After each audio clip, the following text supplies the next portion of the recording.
Hello everybody, welcome to episode 3 of Harney District Hospital's Some Good News, SGN.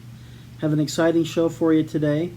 Lots of things. Have a very important guest to introduce, somebody that most of you have not met yet, and would like to just highlight several things going on right now and the great news and things that have happened over the past week. Most of you do know that we've had a couple of COVID-19 cases now, and I appreciate the great care that you're giving to our patients. I do want to just remind everybody and emphasize how important it is to keep yourself safe. Please make sure you're donning and doffing correctly, that you're wearing the appropriate PPE when needed, and that we're doing all that we can to contain the virus and not take it home with us, not spread it to each other or to patients, and to not get it ourselves. So please wear masks, wear goggles, gowns, gloves, everything that we all know that we should be doing anyway. Hey, in my first episode, I introduced some of the discounts to caregivers, and I've been able to find a few others. One that I want to highlight is McDonald's. Right here in town, you can go to our local McDonald's and get a free hero meal just by showing your ID badge. They have breakfast items, or they have other meals for the lunch and the dinner. And so go to McDonald's, get your free meal, show your pass. Some of the other things that are out there, some of you might like the Crocs shoes, Crocs. Every day they're giving away a certain number of Croc pairs to caregivers. You got to get online quickly to get them each day. They go fast, but that's an offer. Adidas is offering 40% off to caregivers. Reebok is offering 50% off to caregivers. There's a mindfulness app called Headspace. They're offering free service for a subscription service for the rest of the year, and those are some pretty cool apps to really meditate and start your day off right. Krispy Kreme donuts, even though we don't have one here, the one in Boise, they're giving away free donuts to caregivers by showing your ID, your name tag. And then OtterBox, if you like the phone covers for OtterBox, they're offering 40% off of their products. So great time to be a caregiver. People are appreciating the work that you're doing, and recognizing that. So take advantage of some of those offers. It's a great time to be here taking care of patients. So I had a conversation with Jen Hoke this week, and I said, Jen, what is some good news happening around the organization? What are some other things that we can share on this video? And Jen said, you know what, Dan? She said, EVS, they're our superstars. They do such good work. They're doing things differently, especially right now with the COVID-19 threat. And she said, why don't you get do an interview with EVS? And I thought, you know what, that is an awesome idea. They're like our unsung heroes who are quietly doing their work in the background, but really they're saving lives by keeping the place clean, keeping the infection down. And so let me introduce you via video to some of our housekeepers who you may already know. But here's a little information about what they're doing differently now because of COVID-19. Okay, so go ahead and tell us kind of what you guys are doing different now. Okay, we are not using what we used to use is disinfectant because this is a new virus, and we're going with what the EPA recommends, which is Lysol, and we have to mix it every day, and that's not something we usually do. We're more conscious of every area that we get called by other departments. We need this terminally clean, so more time. We're also washing all the nurses' scrubs so they don't have to take it home to their families.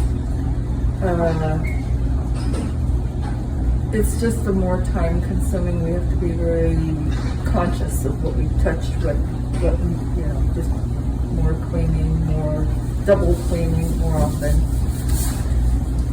We've got water-soluble hamper bags so that we don't have to mess with some linens that are possible suspect. We tie them off, and weigh them, and put them right into the washer, so we don't even have to touch them. Yeah. That's cool. Yeah, time saver too. Well, that saves. Didn't save. just a lot more detailing, cleaning, just a lot more. And then I do have to have an extra staff on because we have a lot of OBs due in May, and so rather than, we can't have a housekeeper that's been by the possible COVID rooms, they can't go down to clean an OB, so we have to reserve a housekeeper to stay clean so they can go do that. Good. So I have to have 2 housekeepers, whereas before I didn't. So Okay. the girls will come in sometimes and totally change all their, to another set of scrubs so that they can just toss those in the wash and wear their clothes home, just to be cautious. So we're being more cautious than we are for anything I've ever seen because we don't know a lot about it otherwise. Good. Okay. Okay. Sarah, how about from your perspective? From my perspective, we've definitely been a lot more cautious, like Janet said. We're making sure not to mix our bleach rags with our regular Lysol rags in case we have a COVID room that we have to go wipe some things down on the outside. We're changing clothes before we get to work. We shower after we're done with our job, making sure we're washing our hands, keeping distance, making sure that we're washing our carts, like everything on our carts now. And everything on the cart that the next shift is going to touch. Yeah. And before I even do anything, I disinfect it for myself too. And we're making sure that we're keeping well communication, not only with the nursing staff, but with each other as well. That way we're all kind of on the same page and we know what's going on. Good.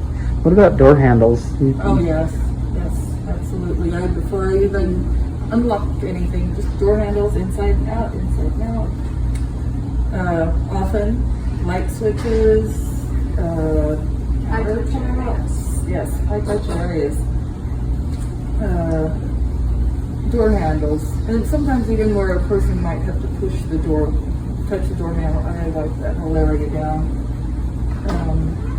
And I did that anyway before, but now it's more often. Good. Okay. Anything else, Sarah? Okay. Well, I hope you both and your staff just know how much we appreciate you.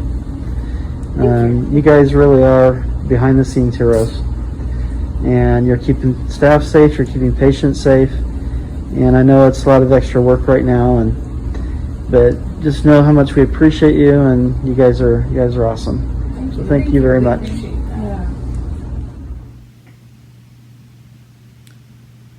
Hey, one piece of really good news that we heard last Friday was that we qualified for the CARES Act Paycheck Protection Program. Now, I know you've heard this already because you're all coming back to work to your full hours, but let me just give you a little background on it.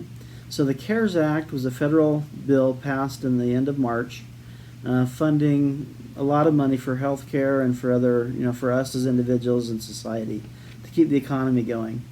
But one of the parts of the bill was that the Small Business Association would give forgivable loans to companies less than 500 employees.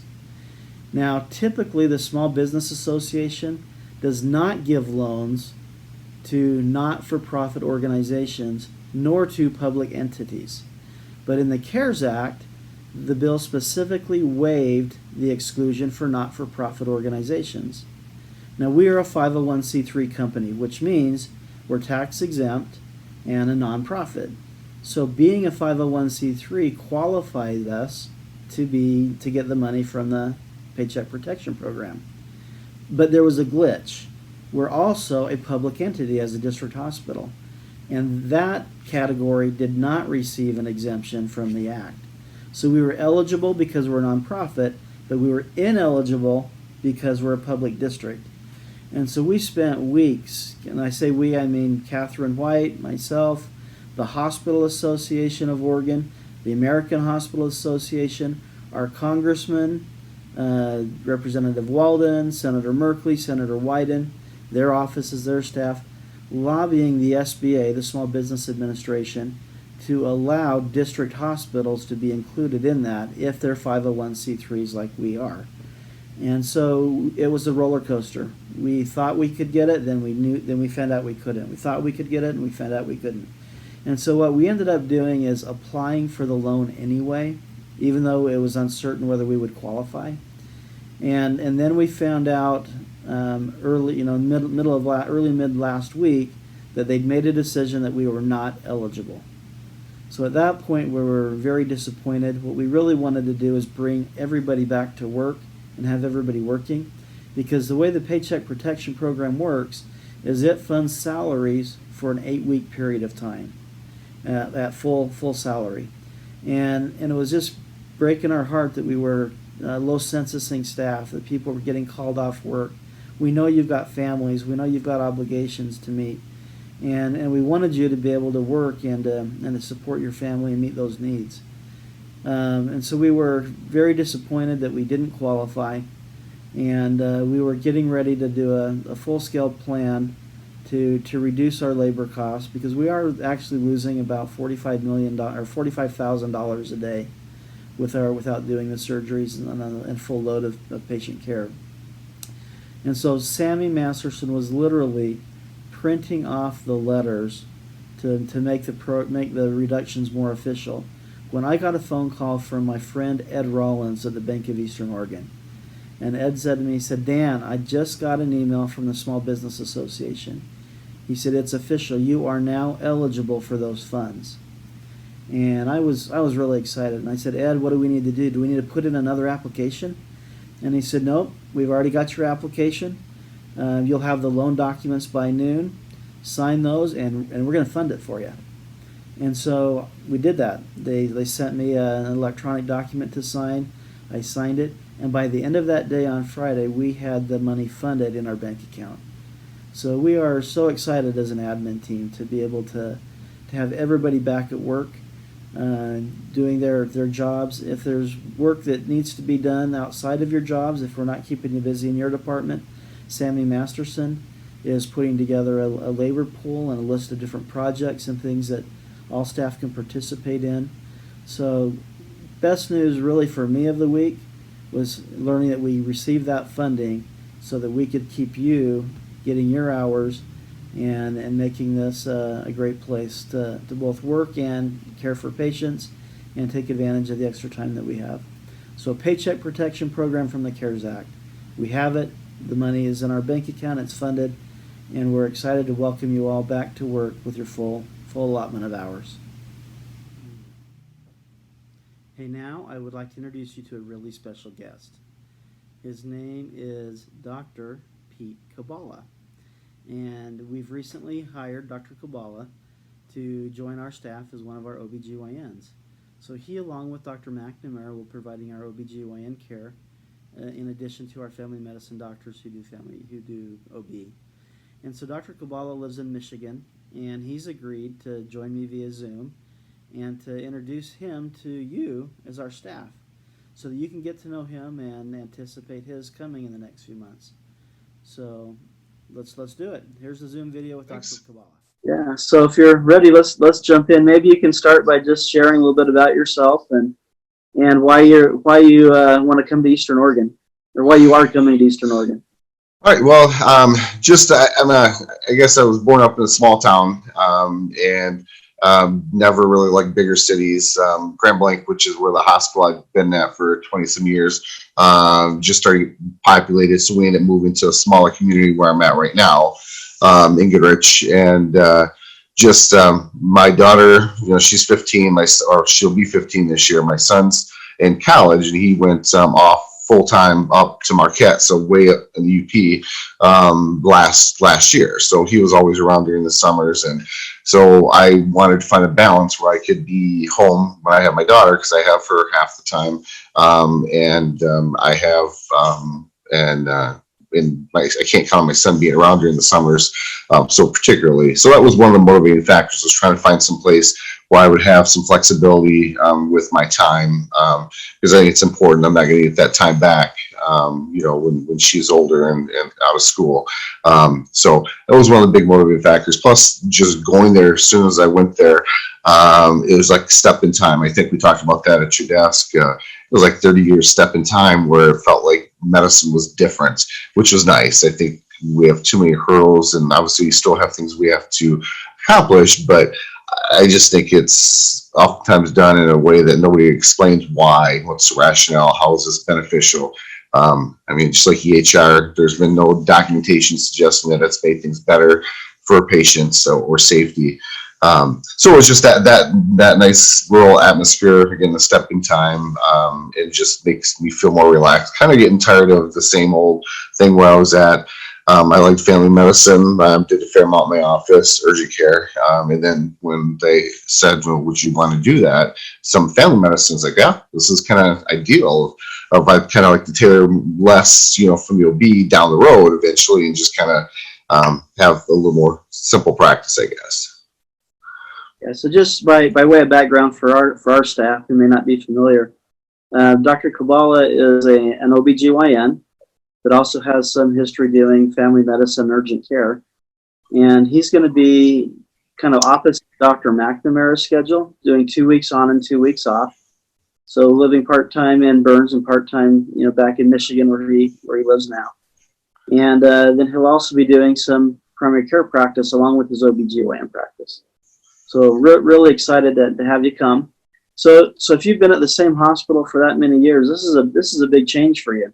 It is, yeah. I was planning on doing either hospitalist or locums once, kind of a little bit later as my daughter got out of school, but kind of felt it was better to do it now. I think the timing was right now.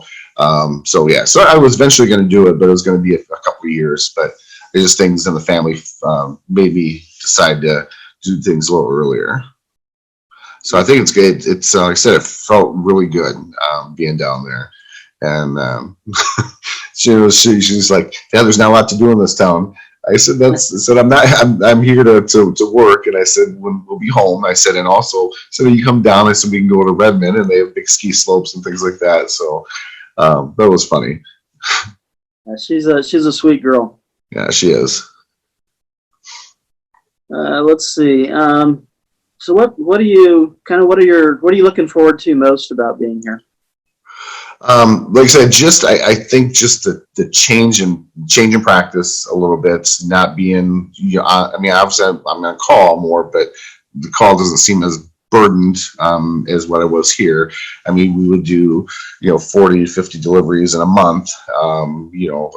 Myself, I think the most I've done is 35 to 40 in a month. So that's going to be a nice change, I think, for me.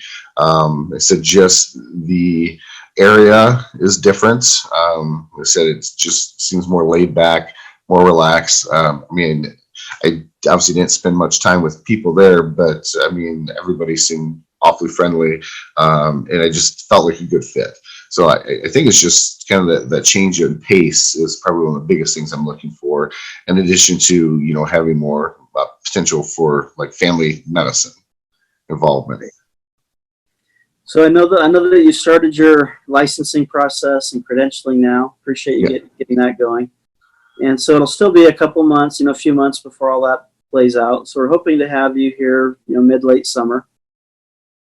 And so in the meantime, what are you doing over the next couple months or right now between now and the time you come out here? So right now, just the off weeks when I have my daughter, when I don't have my daughter, I'm picking up urgent care shifts. They contact me if there's some locums OB work that they want me to do, and so I'll continue to do those things. But the main part is get my boat on the lake and try to enjoy some of the weather here before I get going. Yeah, that's awesome. Well, I'm real excited to introduce you to our staff. So they'll meet you via this video first, and then when you come out, you'll have a chance to get to know everybody. And just really, really excited for you to come. Glad you made the decision to join us. And I think it's going to be an awesome relationship and great experience for you and for us both. So Thank you so much. Appreciate your time this morning, and excited to have you out here. And that's it for episode 3 of HDH Some Good News. Please join me again next week, and we'll see what else good is happening around the district. And remember, if you have anything to share that you want to make sure gets fed into these, please let me know. Have a great week, everybody.